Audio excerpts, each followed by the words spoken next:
Just a little bit about me. I am one of those people, I have to make a confession. I'm one of those people that my wife sends me to the store, and I get everything except for what she asked for. Right? All the time. And in my defense, I do that for myself as well. I go to the store, and I come back, and I'm like, the one thing that I wanted to get, I forgot. Right? And for me, it's, I recently found out that I am a carrier of the double gene that increases your risks for Alzheimer's. Right? So I'm a little like paranoid, and my wife's like, no, babe, you've been doing this since I met you. It's not, it's nothing new. It's nothing new, right? I will go, and my wife gets frustrated sometimes. She's like, you go to the store and you don't even think about me. And I'm like, no, I did. Look, I bought this thing, not what you asked for, but I bought it because of you. I was thinking about you. I just totally forgot what you asked me to get, right? There's times at the store I'm like, I know she asked me to get something. I need to call her. And so I call her. She doesn't answer. I'm like, hey, that's her fault. If I forget something, that's technically, that goes over well. Yes, you know. Right? And if you're anything like me, you can relate, maybe not necessarily about going to the store, but we all in life, we lose focus sometimes. Right? We forget what the point is, right? If you've got kids, how many of you guys got little kids? Right? When you have little kids, it's like your focus is on keeping them alive, and you basically, everything else is just kind of a blur, and you're not sure what, like, you're even doing. There's things falling through the cracks. You're not even sure what you're missing, right? And you've lost focus. Or work. Sometimes we're on projects that are all-consuming, right? Or relationships that are all-consuming. And you get to a point eventually after all this time, you're like, I think I've lost the plot. I think I've lost my focus. That this one thing here has been so consuming, I've forgotten what's really important in life. And it's easy for us to lose sight of the forest for the trees. Anybody relate? Like one time you lost focus? Like for me, I lose focus mostly. I'm just going to check a few messages. And then it's been an hour and I'm still sitting on the toilet. I'm like, oh my gosh, what am I? Men, you know, guys, you know, you get up, your feet are like numb. You're like, oh, but it's easy. It's easy. And the wives are like, what are you doing in there? I know you're done. It's real. The struggle's real. Even before the internet, the struggle was real. But today we are going to be unpacking a parable that Jesus taught us that pinpoints this shift in our focus, this experience that we all have of losing sight of what's really important. We've been going over we've been going over, if you're new here, we're going through the book of Mark, and we're doing sub-series. Our current series, their sub-series, is the 7 marks of a truly great leader. We've been talking about Jesus' perspective on leadership, so we can apply some of the same principles to ourselves. And just to lay a groundwork, if I said the word leader and you checked out, you are a leader in some area of your life. You might not have the title, but we all have leadership responsibilities in different areas of our life. If you are a stay-at-home mom, you are a leader of your kids. If you have a bank account, you are the leader of your bank account, right? There are areas of our life that we all have leadership obligations to. So this isn't just like, if you're like, well, I've got a boss, it's time for me to check out. No, you qualify as a leader. And there are things that we have to learn from God throughout all this. So, what we are going to be talking about today is mission clarity. Mission clarity.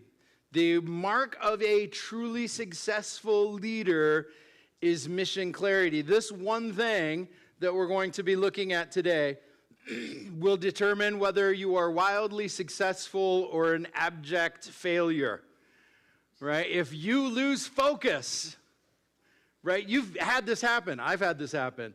I've lost focus with my being a leader over my bank account. You know where I'm going, right? And then all of a sudden I get charge declined, insufficient funds. Right? That when you lose focus, bad things can happen. Sometimes really, really bad things can happen in your life.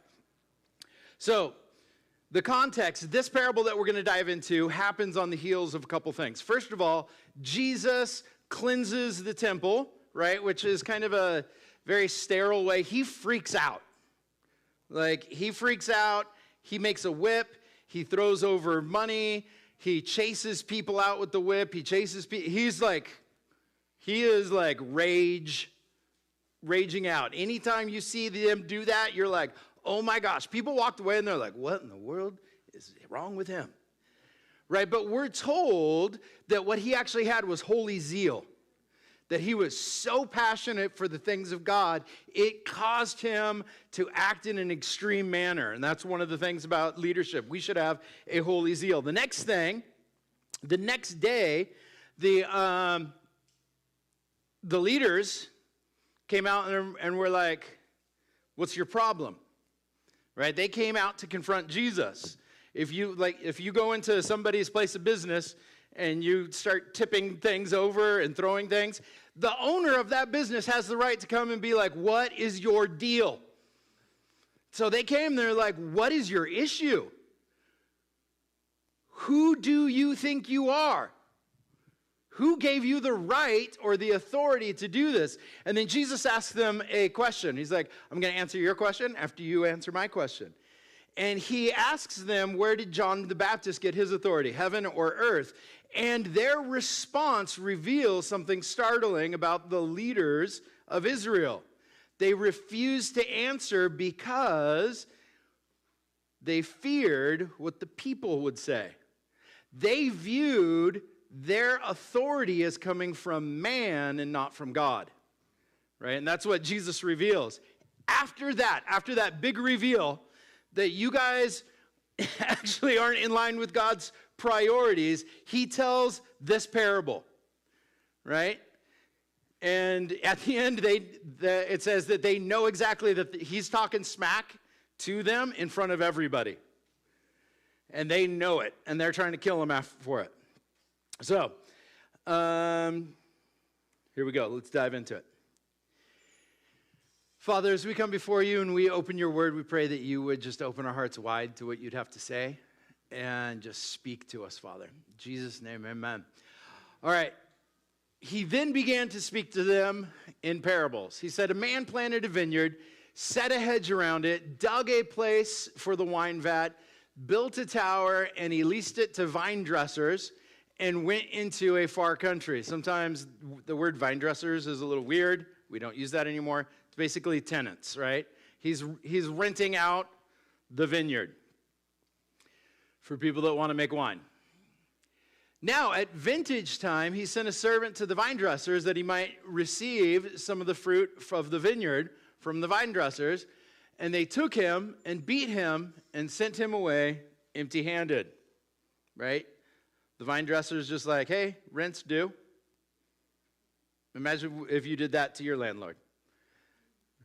And they're like, hey, rent's due. And you're like, poof, there's your rent, sucker. And again, they sent to him another servant. And at him they threw stones. And they wounded him in the head and sent him away shamefully treated. And again he sent another. And him they killed. And many others, beating some and killing some. And again he sent another to him. And him they killed. And many others, beating some, killing some. Therefore, still having one son, his beloved, he also sent him to them last, saying, they will respect my son. realize, first of all, as we talk about this topic, how patient God is, because God's the vineyard owner. How extraordinarily patient, right? If I was a landlord and my tenant was like,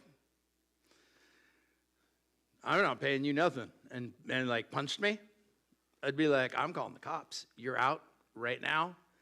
But the landlord is patient, sending person after warning, after just repeating over and over, hey guys, hey guys, hey guys. And that's what God does to us this whole time. As we talk and unpack this teaching today, remember in the back of your head, God is extremely patient with us. So what did they do with his son? But the vine dressers said among themselves, this is the heir. Come, let us kill him, and the inheritance will be ours. So they took him and killed him and cast him out of the vineyard. Therefore, what will the owner of the vineyard do? He will come and he will destroy the vine dressers and give the vineyard to others. Have you not even read the scripture? The stone which the builders rejected has become the chief cornerstone. This was the Lord's doing, and it is marvelous in our eyes. So this is a parable, and the parable is a story that teaches truths about God and us and reality and all that wonderful stuff. So the vineyard owner is, of course, God. Good job playing along. What would the vineyard be? Not necessarily earth. It's technically Israel. It's God's work here on earth, specifically through the nation of Israel and later on the church. Everybody who becomes a child of God, that is his vineyard. In this specific incident, it's referring to Israel, but that's going to expand out to everybody. And look at everything that God has done. He's planted a vineyard, he built a wall, he dug a vat, he built a tower. He did all of the hard work. Right? These are all big, labor-intensive, doesn't happen in a day. It takes a lot of time, a lot of sweat equity to build a vineyard. He's not just planting, right? He's doing the rows, he has to till, thank you so much. Till the ground. He has to get the stones out. He has to create. There's a lot of work going on in here. A lot of planning, a lot of time, a lot of care. And what is the goal in all of God's work here? Fruit, right? The whole point of having a vineyard, or the whole point of having a garden. How many of you guys are gardeners? The three of you understand what I'm saying? My mom used to try to garden. That's all I'm saying. Do you want some dead tomatoes? No, I'm good. What's the point of having a garden? Fruit, right? So God wants fruit. In this, what do grapes produce? Wine, right? The whole point is wine. And in this context, fruitfulness of God's people is not about productivity, and it's not about performance. It's about spiritual fruit, right? Spiritual fruit is his people living marked by faithfulness, justice, righteousness, love, and honoring and worshiping and glorifying him. That's the fruit that he wants. He wants us to reflect him and glorify and honor him. But in this parable, the tragedy isn't that the vineyard doesn't produce fruit. What's the tragedy? The vineyard produces what it's supposed to produce, but the real tragedy is that the vine dressers keep it all for themselves. Right? They're producing praise and glory and honor, but that's not going to God, that's going to the vine dressers.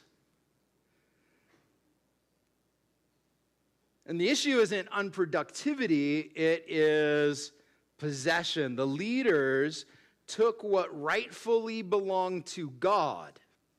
And in the same way, we do the same thing as well. We build our own kingdom just like they were like, you know what? This is now my vineyard.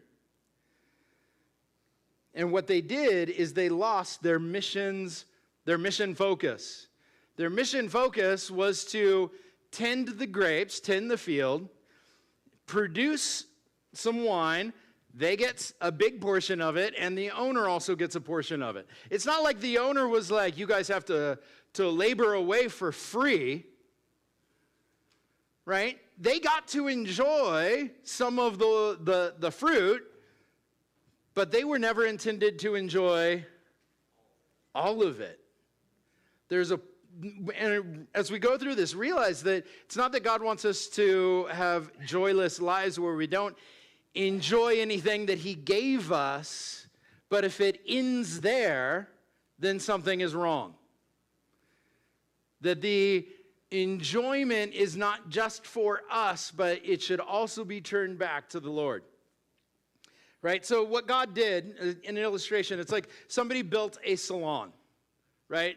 They laid down the foundation, they built the walls, they did the plumbing, they put electricity in, they did HVAC, they put a roof on it, all that stuff, right? They did all the hard work. And then all you have to do is just go in and run a salon on the inside. Right? It's not like running a salon is easy. It takes work. But in the ultimate scheme of things, how difficult is building a building from scratch as opposed to operating a salon? There's a lot more involved in the building than the running of the salon. And it's like think about it. Without God's effort, salon speaking, how difficult would it be to operate a salon without a building, without electricity, without chairs, just out in the woods someplace? Right? It's not just difficult, it's almost impossible. And God has set up this environment for these guys where you basically have to be negligent not to be able to be fruitful. You have to really screw up not to produce fruit. Like he set them up for success.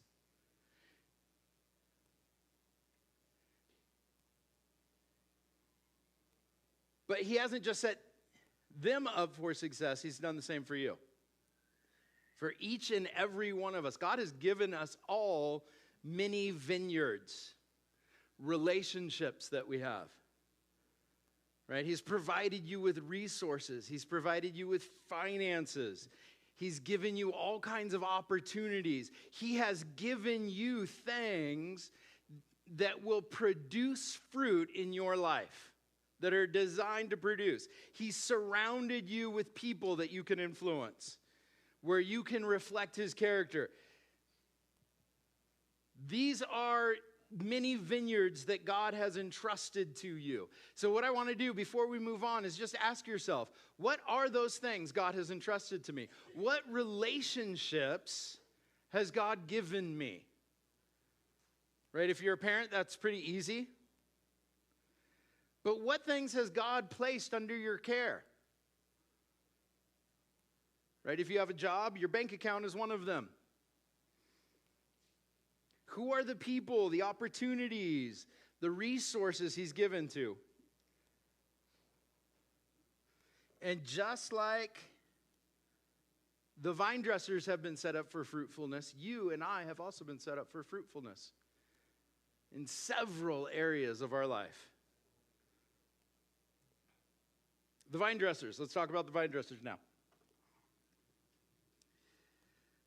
The vine dressers, they're renting of the vineyard, right? They're given a vineyard with the understanding that part of whatever they make goes back to the owner.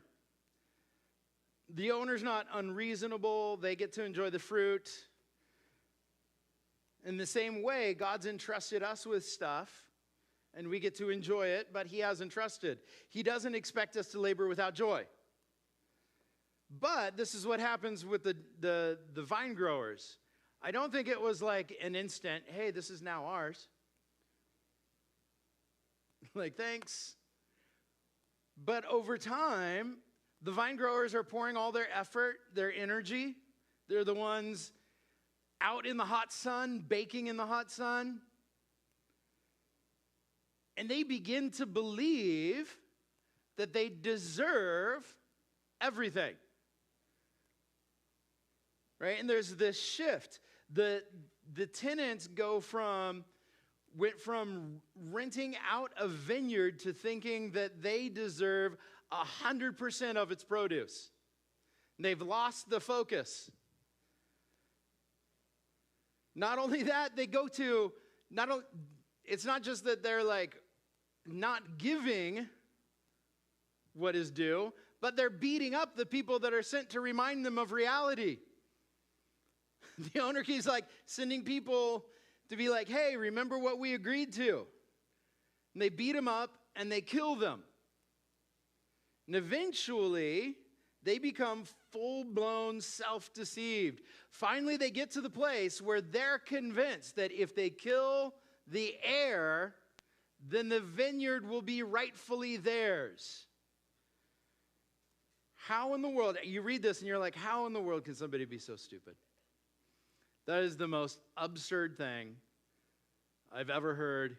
Who is that dumb? And you know what the answer is? You and me. We look at these guys and we're like, these guys are so stupid. But if you look around the world, I know sometimes we don't like to look around our world, but if you look at other people, it's easier to see that there's a lot of people that are just self-deceived.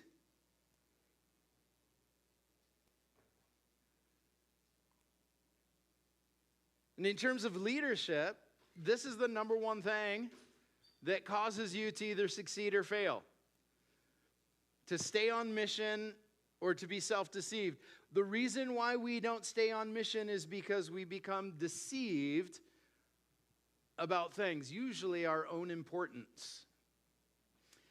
So look how subtle their shift begins. First it starts with, we did all this work mentality. They're the ones giving their life to produce the fruit. And so they begin to withhold it. And then they begin to tell themselves a story, just like you and I do. Like, we're the ones that do all the work. We're the ones that keep this place alive. The owner's not even here. He doesn't have to work as hard as we do every single day. He's vacationing someplace on a beach, sipping a pina colada while I'm working my hands to the nub. We deserve more. I deserve more. I'm the one doing all the work here.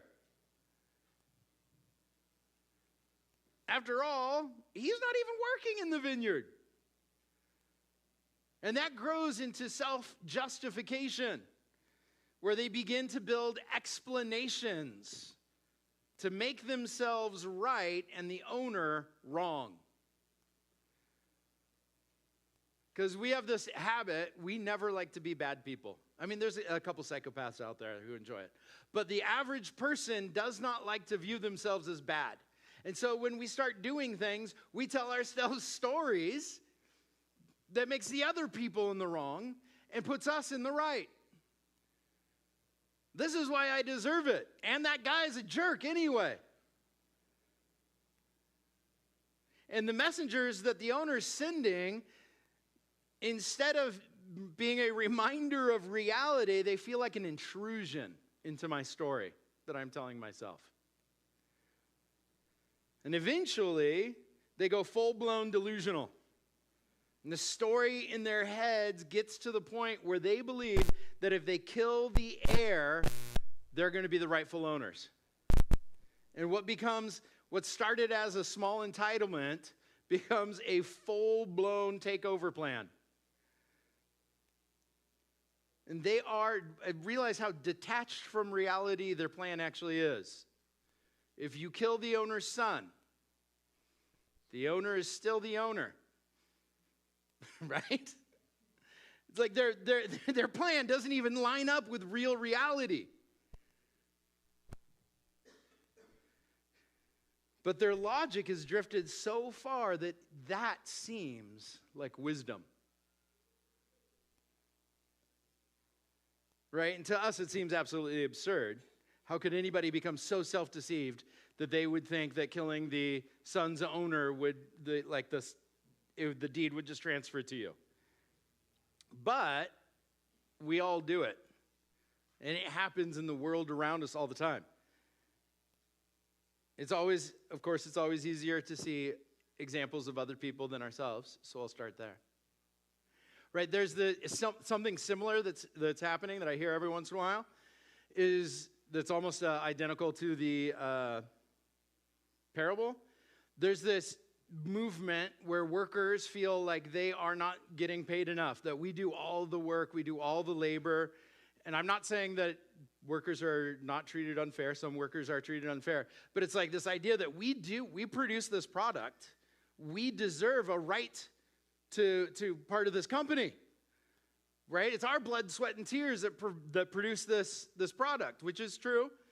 But what they forget in that is that oftentimes those entrepreneurs spent years, went bankrupt several times, mortgaged their house, right? And they risked everything, and the workers really just have to show up and work. And it's this idea that, look, I'm the one that's working though.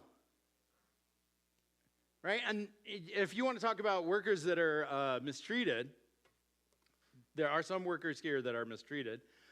But in China, the people that make your iPhone, most of it's slave labor. In fact, this is the crazy part. This came out in about 10 years ago.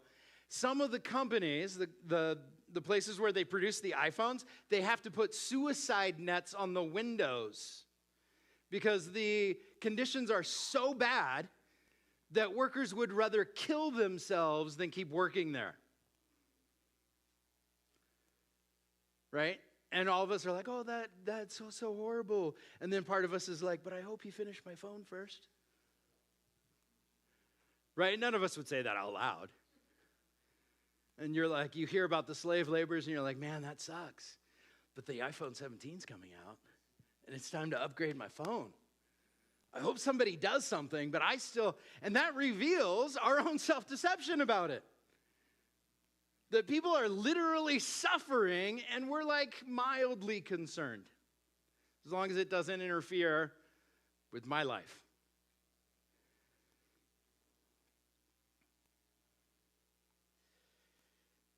And just like the tenants, we've become self-deceived as well. We are all self-deceived. And as a result of being self-deceived, we lose mission focus all the time. One of the biggest areas that you can see your own self-deception is how much grace we give ourselves versus other people. Like when you do the same exact mistake, you're always like, oh, I didn't really mean to. My intentions were right. Like I really wanted to do the right thing. But this person here and this circumstance over there, there's all these reasons why this happened. But when somebody else does it, what do we say? They're a jerk. Something is wrong with that person. Right? And we give ourselves grace, but everybody else, we're like, ooh. And if you don't believe me, all you have to do is turn on the news. Doesn't matter which side of the news, in the CNN, Fox, any of them. It's without fail, anytime your own political party does something wrong, here's all the reasons why it's okay. And this is all the extenuating circumstances. But if the other side of the party does something wrong, it's because they are morally bankrupt. And we do that's all whenever I turn on the news, that's all I hear. Something's wrong with this. But do you really know that person well enough to be calling their character into question? And if you were there, you'd be like, oh, no, you don't understand. And we have this grace for ourselves that we don't give to hardly anybody else. Right? My wife, Sometimes she does stuff that I do, and I'm like, that woman needs to be talked to. And my child, he talks back now. He's like, well, you do the same thing, Dad. And I'm like, shh. We are not focusing on the fact that I do the same thing. And it's actually pretty shocking how horrible humans can be to each other. Like, we live in a great society where our culture actually holds back the evilness within us. It's mostly our justice system and our robust policing. But other parts of the world, there's just so much craziness that we do to each other, right? There are people out there that are like, well, I won't go into that because I don't want you to get too sad. But my wife's friend, she's married, and every time her husband makes her mad, you know what she does with his toothbrush? Sticks it in the toilet, puts it back. Right? I'm like, did you tell the husband? He deserves to know so he can press charges. And we look at that and we're like, oh my gosh, but we do the same thing. When people cross us, we get vindictive and mean and nasty. And the crazy thing is the people that are doing the atrocities, like the guards at Auschwitz and the lady that is doing the toothbrush, they both tell each other themselves the same story. It's not really my fault. They deserved it. And it's crazy the capacity that we have, not just to hurt other people, but to convince ourselves that we are justified in hurting people. Right? Husbands and wives, you do that all the time. You're in an argument with your spouse or even sometimes with your kids, and you say something that is just nasty, cutting, biting, hurting. And the very first thing we tell ourselves is, you're like, I feel bad for saying it, but technically it's his fault. If she wasn't pushing my buttons, that wouldn't have come out. You feel me?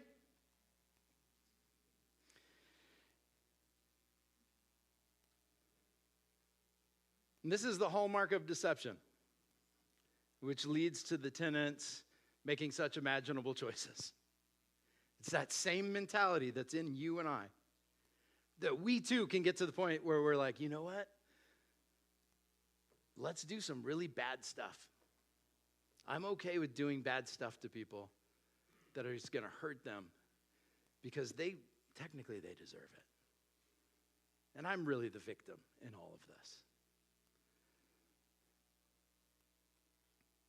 So let's talk about self-deception, the anatomy of it. Why do we get so self-deceived? There's a couple reasons. And as I go through this, I want you to evaluate your own self and see if there's anything. Is it hot in here? Is it getting warm? Can someone turn on the AC? Muchas gracias. So evaluate yourself so you know like where your gardens are. Now it's time to evaluate if any of these self-deception tactics are happening in your life. So the first one is called the egocentric bias. I have to slow my roll. I have to slow it down. Egocentric bias, which is basically only seeing your own effort. It's really funny. They did research. I'm going to ask a question. There's no like right or wrong. Husband and wives. How many of you think you do at least half, if not most, of the housework? Show of hands. Oh, we got somebody that's true. Oh, I love you. You guys are perfect. It's funny. There's a study that shows that both partners think they do most of the work, which is impossible. It's it's this idea that what we truly observe is only our own effort. And so we see everything we've done. And like things happen around the house, but it's like you don't see the effort in it, so you think like, man, I'm doing all the work here. This person needs to start pulling their weight. And so as a result, this is like this. It starts with this self-focus, justifying your own importance. We do this in relationships all the time. I've done this for you. I've done this for you. I've done this for you. I've done this for you. I've done this for you. And we're just focusing on what I have contributed to this job, to this relationship. Right? And we're focused on ourselves, and we begin to exaggerate our own contribution. We're like, I am pulling all the weight in this family. Right? For me as a husband, I'm in charge of the kitchen. That's my place, so I have to clean it. I cook. I do all that stuff. Right? And then when my wife asks me, like, could you do more? I'm like, dude, I'm already doing so much. Right? Or when the wife, like, sees, like, I've asked him not to put his clothes on like, I have to do everything for him. Everything? Do you really have to do everything? No. But our perspective is that all I see is my stuff that I'm doing, right? And then as we over-exaggerate our contribution, we typically underestimate the other people's contribution in the relationships. Like, I carry my boss, right? If it wasn't for me, my boss, he would just be clueless and lost. I do everything. I should have a raise. And then the next thing is that we begin to also have performance being our identity. We like to tie our self-worth to how well we're doing. Look at me, I performed, I've done this well, I've done this well, I've done this well. And then so if your contribution isn't seen, isn't valued, then you begin to take that as a personal insult, because it's not just about the fact that you did something for someone. It's the fact that they didn't recognize all the hard work you put in. Right? I've done that. I've had relationships where a girl's like, hey, I made you this cake. And you're like, oh, thanks. And they're like, you don't understand. I put so much time and effort. And then you're like, oh, I thought this was a present for me. It seems like this is a present for you. Like, you weren't doing this out of the kindness of your heart. You were doing this so that I would give you a certain reaction. And it's a similar thing that if we're doing stuff and people aren't giving us the reaction, we begin to get disgruntled with them. And we know we should care about others, but instead we go into defending ourselves instead of caring for the people around us. And we move from cooperation to competition with people. You have any relationships where it's moved into competition? And then the next one is the need to be right. Right, we have this idea that if I put forth the effort, I should be rewarded. And I should be rewarded as equally as anybody else. And so whenever we see other people getting more stuff, we say, that's not fair, that's not right. Right? That's what my kids do. That's all I hear from them. That's not fair, Dad. It's like wired into us that if somebody else gets something, I should get it too. It is totally unfair. And we begin to create stories to make us right and others wrong in order to protect our sense of fairness. Right? And what happens to us, if that's you, is we get stuck in proving ourselves right instead of doing what is right. There's been several marriage conversations I've had with my wife where I'm stuck trying to prove that I'm right instead of doing what I know is right, which is what's loving. You ever been there? And together, these form the self-reinforcing system of deception that feels moral but is just spiritually devoid. It makes us feel like, no, I'm in the right. And this is how we end up defending behaviors that we would never condone in other people. And here's the thing, the vine dressers and with us, it didn't begin with hatred. It began with self-focus. It ended in hatred, but it began in simple self-focus, losing sight of what's really important.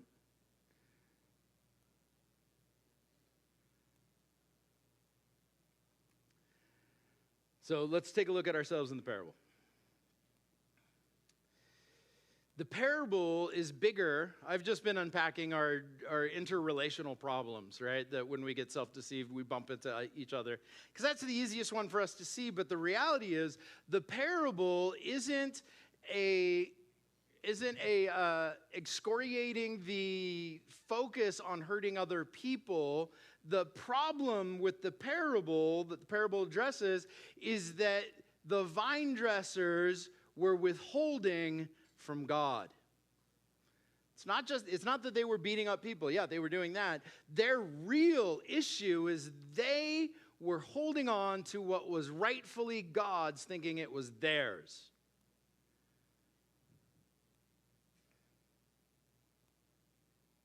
And it's that same attitude that also caused them to mistreat people. It's because they're biased on their own work, their own effort, and they became deceived into thinking that they were responsible for all the fruit and the fruitfulness that God had given them.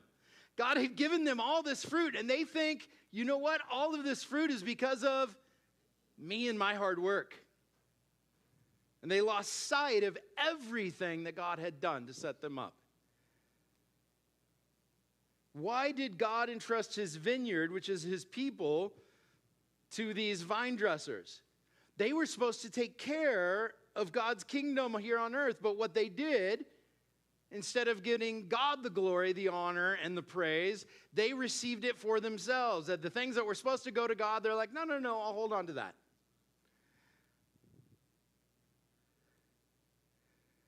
And not only that, they had great justifications to go along with it.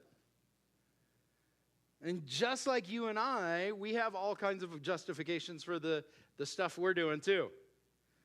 God's entrusted us with all kinds of stuff. The average American, I know George doesn't like talking about money, but I'm going to go there.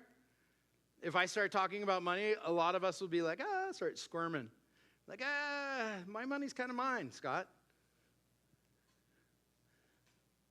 Can you stop? Can you talk about something else? Talk about my kids. I'm fine. I know I yell at my kids too much. We'll talk about that. But don't talk about my paycheck. Don't talk about how I spend my money. Right? There's things in our lives that we're like, God, you have all of this. I'll give you everything except for this area. For a lot of us, it's money. But for some of us, it's relationships. That God's given you something, you're like, yeah, you can have that part. I'm going to take this part of my life. Right? What does it look like when we do the same thing? Well, with kids, when we make God's kingdom our kingdom, I see it all the time in kids. I had this horrible experience. I was in a church play, and I was so distracted. I'll be honest. We had these things are like tripods. They used to be like the round ones. Remember the round ones? And it was super shiny. And I was in a choir thing, and I was just staring at myself in the reflection, just waving my thing back and forth like this. I had a line that I totally missed, and they're like, Scott. And I'm like, oh yeah, here's my line. I had fun. I got home, and I got yelled at. You know why? Because I embarrassed my mom. Right? We do that with our kids all the time. They're a reflection of us. If they behave properly, that means something's wrong with me. right? Instead of them being their own individuals and they make good choices and bad choices, and that's on them and they have to learn through it, we have this idea that my kid, their behavior, their performance, how well they're educated, how far. I do homeschooling, so it almost feels like mothers compete on how far ahead they are with each other. Oh yeah, well my kids are da-da-da. Oh, my kid's 12 and he's already graduated from college with 2 degrees. You almost get to the sense it's not really about the kid, it's about the parent. Right? And I see this all the time in baseball. My kids are baseball. And there's dads that will lose their minds because their 9-year-old kid blew a play in a tournament out in Bonsall for a trophy that's meaningless, right? Nobody will remember that game. But it's like, my child has to be perfect because it's a reflection of me. We do that to our kids all the time. That they are my kingdom instead of letting them be autonomous in themselves. Or in marriage, we do this all the time in marriage too. When we expect our spouse to meet our needs, not just needs, but needs that only God can fill, right? For a lot of wives, this is mostly a woman thing. I'm going to pick on the guys in a second. Right, you look for your spouse to give you security and affirmation and a sense of self-worth. Those things should really be coming from God. Yes, he should be adding to them, but your sense of self-worth should be coming through you and God, not your husband. And when your husband stops giving you the affirmations and self-worth, we're like, this guy's got to go. Right? Where's his toothbrush?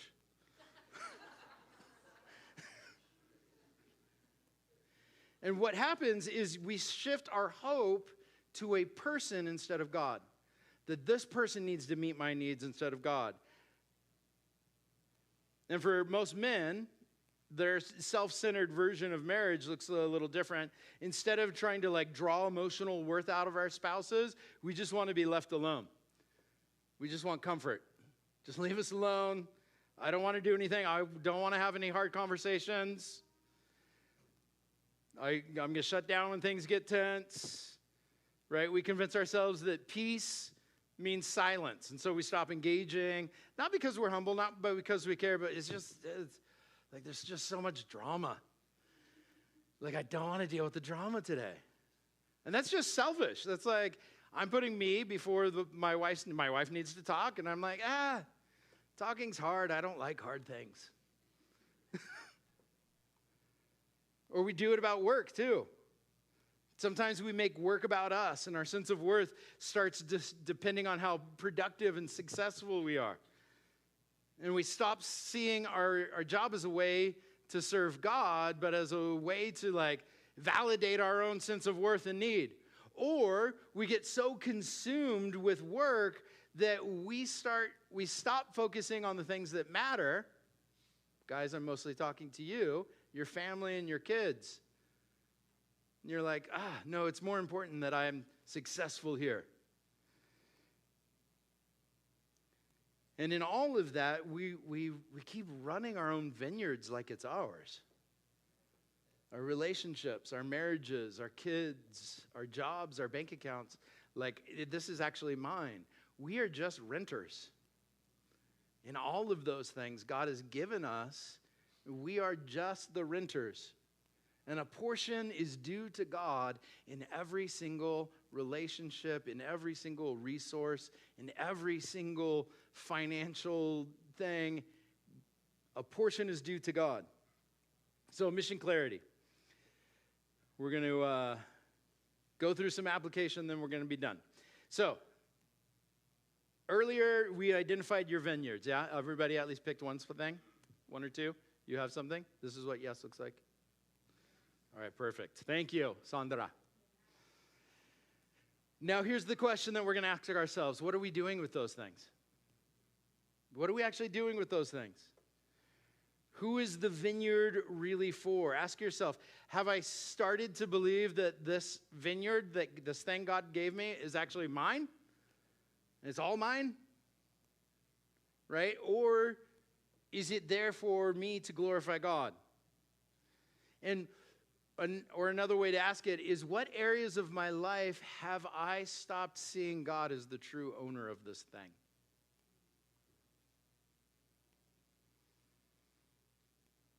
I do this all the time. I cannot wait for my kids to move out of my house because I can't have anything nice. The other day, I was looking for like a bug bite thing. Gone. Nothing's ever none of my stuff is where it ever needs to be.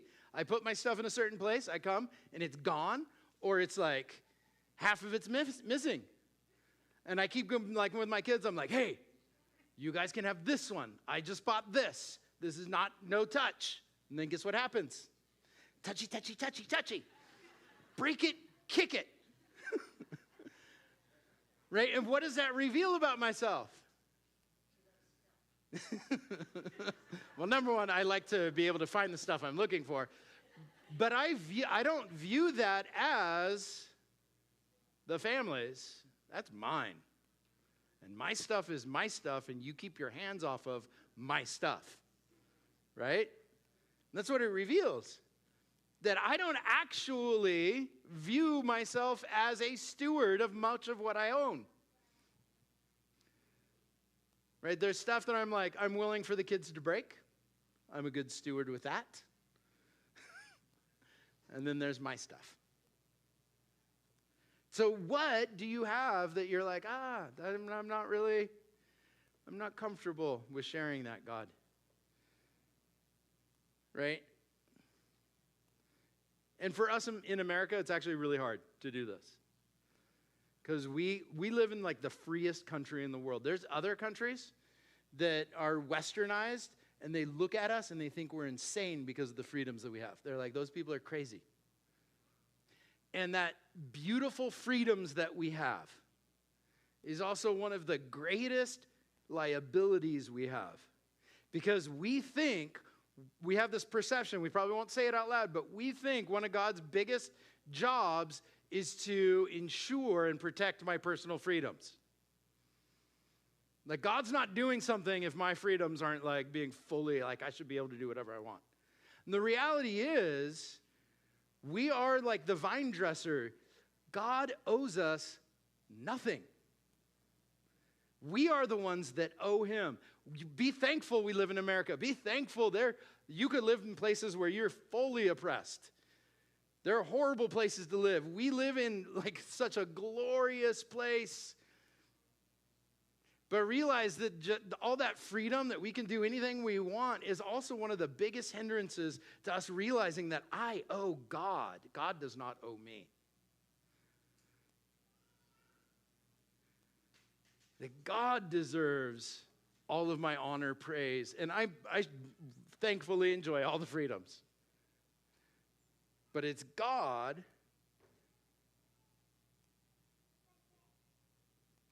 who owns it all. So, second question. Out of your stuff that you have, God's design, I already said this, but God's design is that we don't get anything. That we get to enjoy all the fun stuff. But he's due rent. And so, where in your life have you enjoyed these blessings and freedoms and haven't been thanking and glorifying God for them? You've just been taking them for granted. Where in your life have you been like, it's easy. Life goes so fast, especially if you have kids. It's just a blur. And then I'm told once they're old, then you start missing them. But I'm going to be happy because I'm going to know where my stuff is.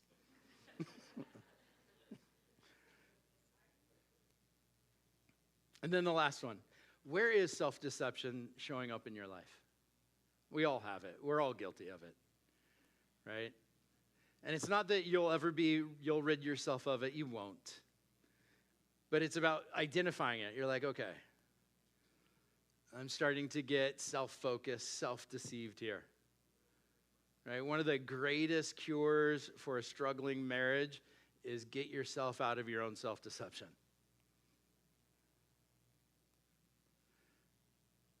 One of the greatest cures for parenting children, get out of your own self-deception. Right? More enjoyment at a job that's killing you. There's jobs that suck your will to live. I've been there. But one of the ways to endure getting your will sucked out of you is get out of your own self-deception. Right? It's amazing how extraordinary life can be when we avoid our self-deception and we are right with God. And we're like, God, this job sucks, but thank you for the money it provides. I used to be in sales, and I was pretty good at it, but I hated at the first of every month because your numbers go back to zero. And you're just like, oh, I hate that feeling, right? But it was good money. And so through it, I'm just like, God, I hate this job, but thanks for paying my bills. So here's the closing thought. Well, before we do that, how is self-deception showing up in your marriage? How is it showing up in your parenting? How is it showing up at work? The tenant's tragedy wasn't violence, it was a lack of mission focus. We can stay focused on giving God glory and honor if we stop being so self-focused and self-deceived. So if you want to be an extraordinary mom, if you want to be an extraordinary husband, if you want to be an extraordinary employee, the whole point is stay focused on the mission. And you can only do that by keeping your eyes off yourself and your eyes on Jesus. So what's the one area that you're going to make that shift today or this week? Father, thank you so much for everything you've given us. You're so extraordinary and so gracious and so kind. We repent for all the ways that our eyes have been on ourselves and our needs, and we've justified our own importance and not realized that we owe you so much.